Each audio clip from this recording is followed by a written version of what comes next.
Today we're talking about why God first still requires a calendar. My name is Daniel. This is Danny. This is Marriage Minutes.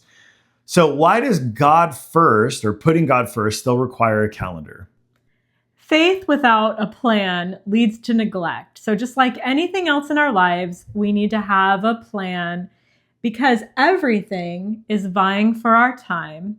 Everything is coming in all at once. And we have to prioritize those things, or everything else is going to come first when it should always be God first. And so we can combat that, the tyranny of the urgent, by putting God first in our calendar. So maybe it looks like starting your day out, reading the Bible and praying with your spouse. Yeah. Maybe it looks like going to bed at night, reading a devotional and praying with your spouse. Maybe you set a calendar reminder to text your spouse a couple of times a day to tell them you're praying for them and then actually pray for them. Maybe it's setting a calendar reminder to just take time to pray on your own for yourself.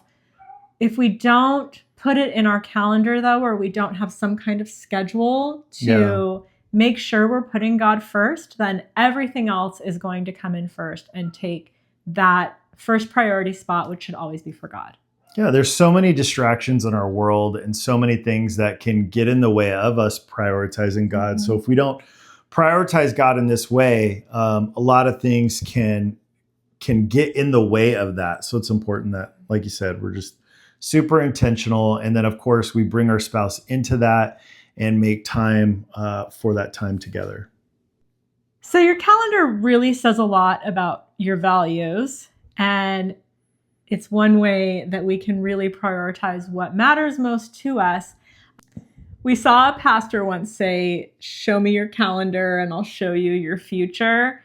And that's so true. Your calendar is a statement of your values. It shows what you're prioritizing and what you're putting first. And so schedule time with God, make God first a priority in your calendar. And your marriage. And your marriage. And it can be life-changing. Yeah, absolutely. So that's all we have for you today. Thanks so much for watching. Tune in tomorrow and we'll see you tomorrow. See you tomorrow.